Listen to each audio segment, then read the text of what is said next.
Hello everyone, thanks for joining me in this video. The focus of discussion today focuses on the human rights crisis rocking the eastern region or the Igbo predominant region within Nigeria.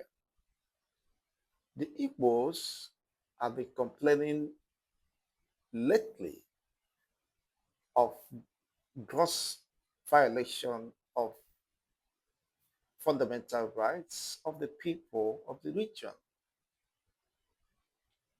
Most importantly, with the recent revelation made by the Amnesty International, the Igbos have been complaining that they have been marginalized, subjugated, and relegated down to the background.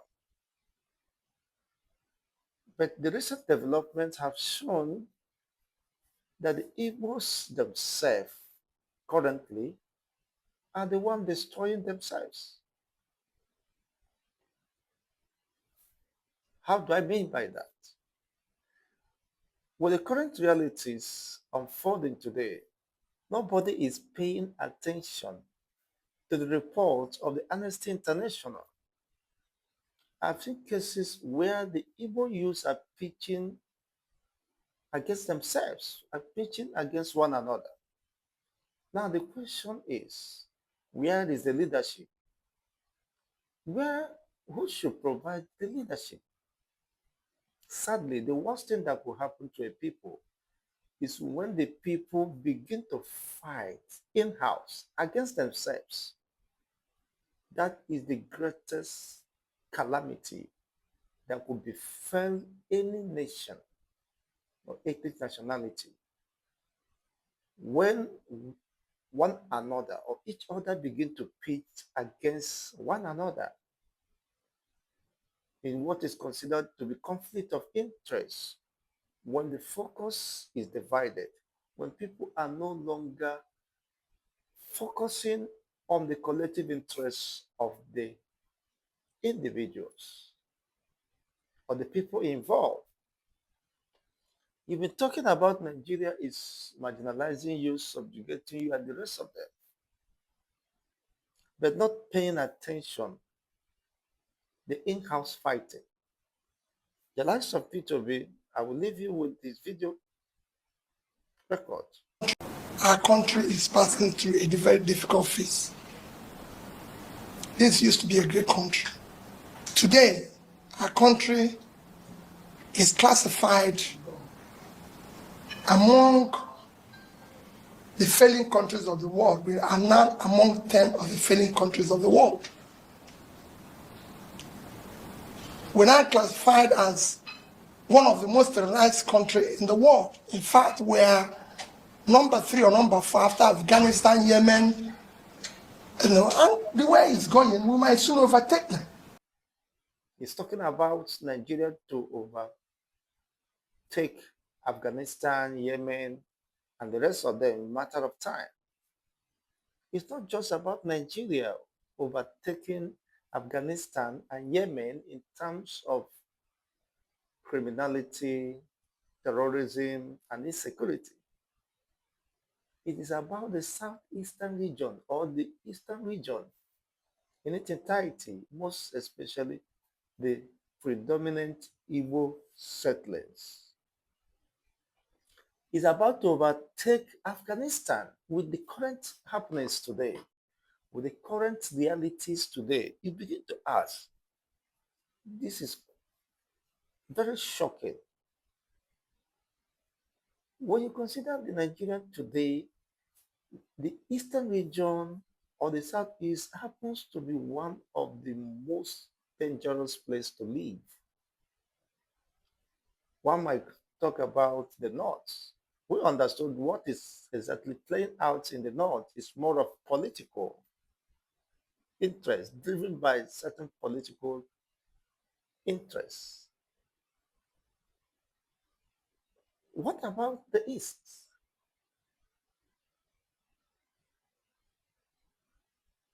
Now, the recent wave of insecurity is quite very disturbing and worrisome. P2B is talking about Nigeria overtaking Afghanistan, Yemen, and the rest of them, but paying less attention to the eastern region where he comes from. People could no longer go to farm. Women are being consistently raped. You've seen the videos by the invaders.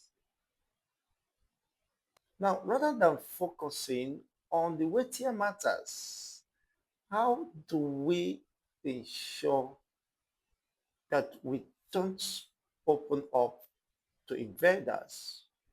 We don't break our ranks in terms of pursuing the collective interests of the people. But that seems not to be the case. That seems not to be the case. To an average Igbo man, what is important to an average Igbo politician now is 2027. P2B is canvassing for election and the rest of them. Why the house is burning, his own region is burning. Does it mean there are no leader, anyone among the political sphere that could provide leadership, that could talk to the people involved or the parties involved to sheath their swords? Now, rather than paying attention to the reports of the Amnesty International, what are the reports of the Amnesty International which reveals gross violations of fundamental rights of the people, enforced disappearances of, and the rest of them, and also not neglecting the continued abuse of our women in the eastern region?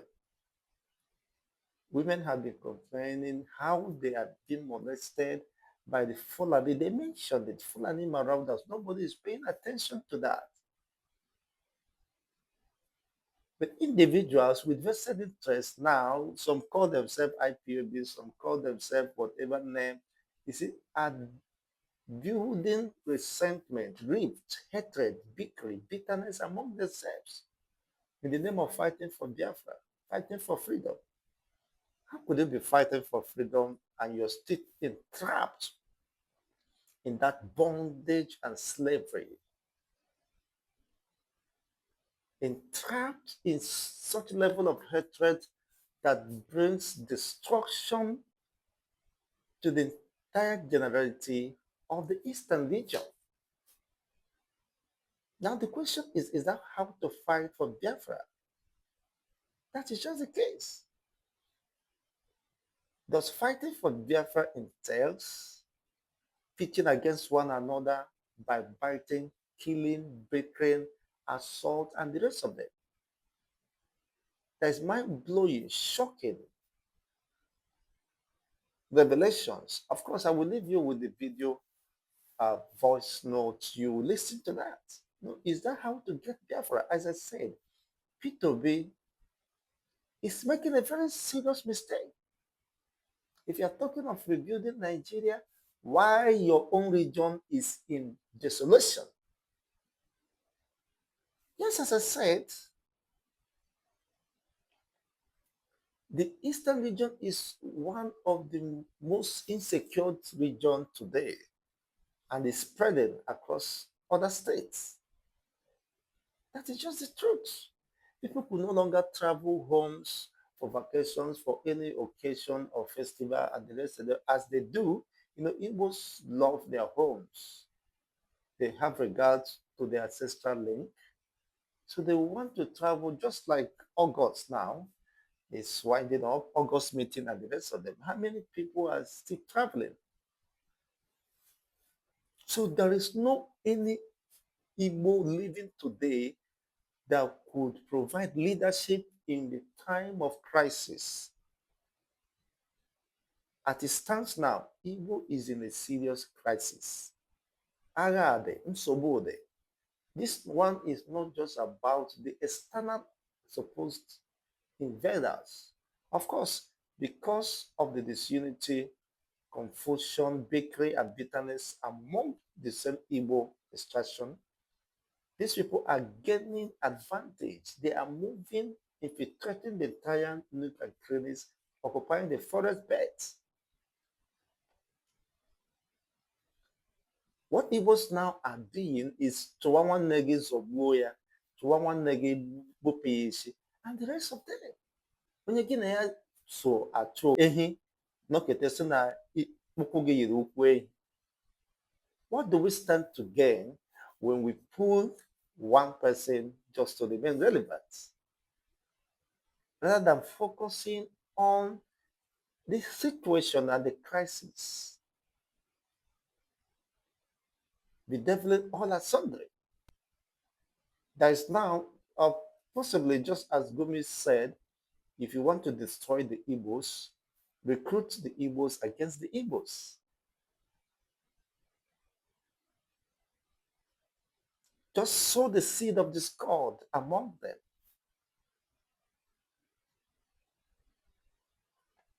Could that be considered a spell? Indeed, that would be a very destructive one. Now, what is more important? We've seen a sharp deviation from the focus. If actually, of course, we're Igbos clamoring for independence, for restoration of Biafra and the rest of them, for self-preservation and identity, yes.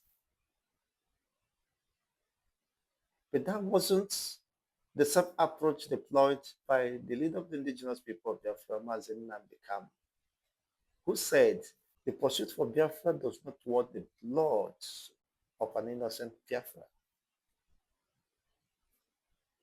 There is a sharp deviation for the true realities.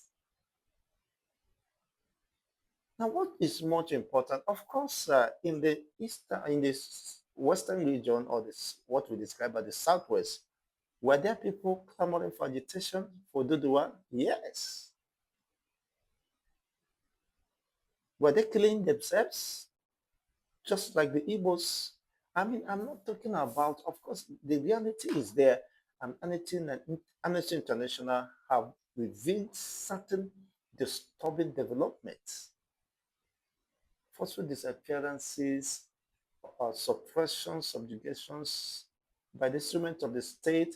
But the most painful one is building a rival among the Igbos today. Gentle must go down, gentle must not survive, and the rest of them. What are those Fulanis or invaders sacking communities? Nobody is interested about that now. How do we restore sanity and peace among the communities? Everybody is less concerned. Just I'm citing P2B and other prominent politicians. Where is their conscience? That is my concern. Are they not perturbed?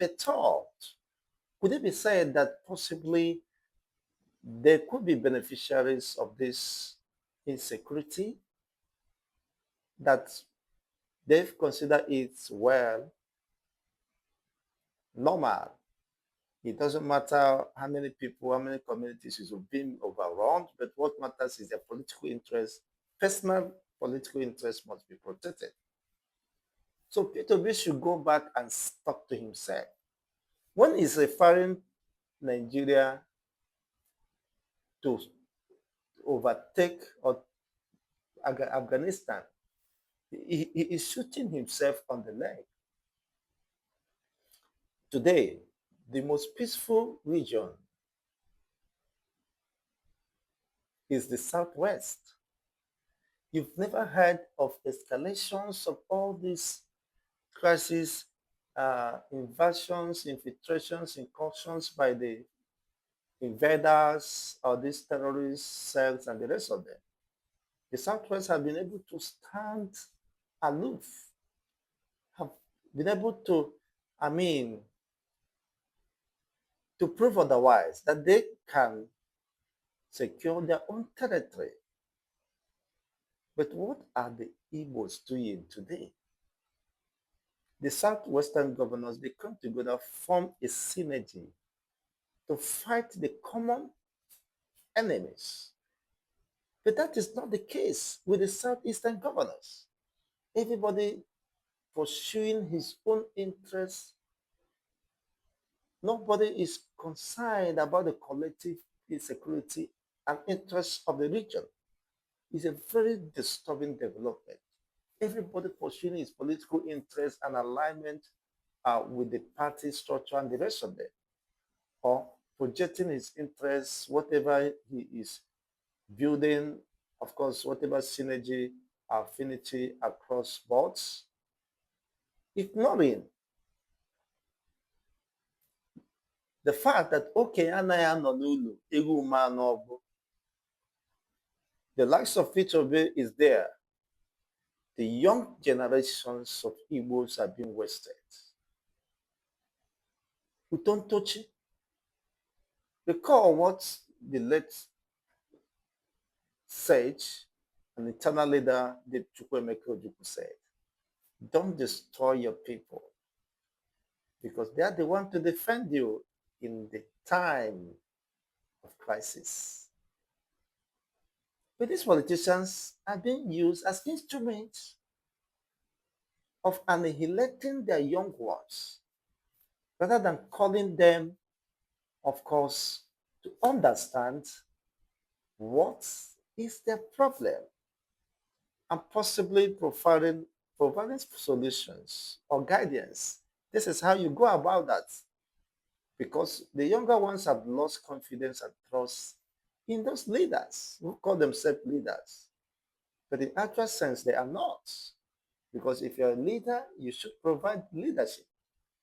You should provide direction.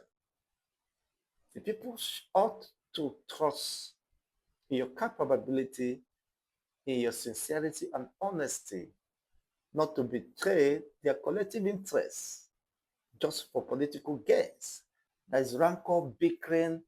There is so much hate going on. Can you build anything with hate? No. Watch countries who have gained their independence, they forge a common front, project their agenda, and in solidarity over time, that was achieved. But you cannot destroy what you are trying to build, just as Nnamdi cannot have said, that everyone involved in such dastard acts should avoid that. That we are to defend the Biafra and not to destroy it.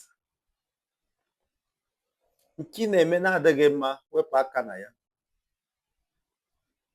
Several communities are fleeing the Igbo shores, the shores of the Igbo lands. Economic activities have been disrupted.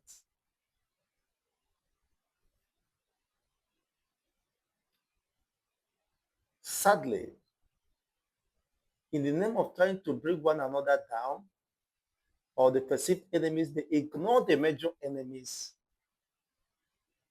for whatever interest best known to them. It is a very disturbing and horrible sin.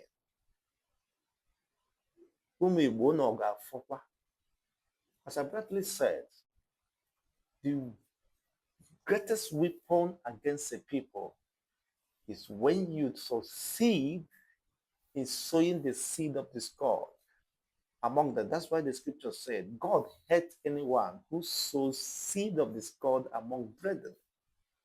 Because the same Bible says, how beautiful and pleasant is it for brethren to live, dwell together in unity and love. Because with unity and love, you will achieve whatever fits you have set your heart to achieve. But with disunity, rancor, bitterness, being driven by selfish interests and the rest of them, you'll be stuck in the wheel of motionless and despair. Confusion will engulf the entire, of course, process. It's very disturbing development. I'll get in a man Igbo.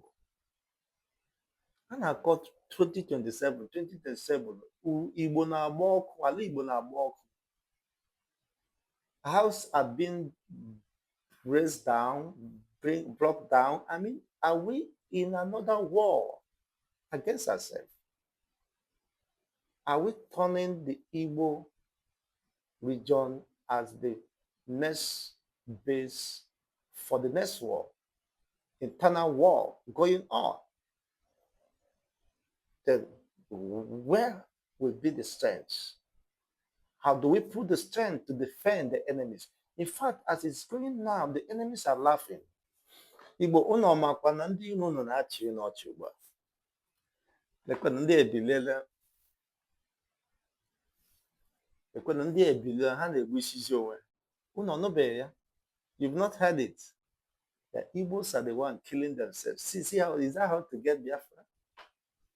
They have succeeded in sowing the seed of discord. Unu na-adịzi ka ọnụ akọrọ ụnụ, ụmụ Igbo. Unu dịzi ka ọnụ akọrọ ụnụ. Lekwe ha na-egbu isi onwe ha, ọ bụ taa ka esi enweta Biafra. Ọ bụ gịnị na-esi, ọ bụ gịnị na-akwụ, gịnị na-adọ? What is the problem that cannot be ironed out and fixed? Gịnị bụ nsogbu ahụ that cannot be ironed out and fixed? At every stagnant opportunity, an average Fulani man will stand to defend with his last blood a Fulani man. How many of the Fulani men have you seen fighting themselves?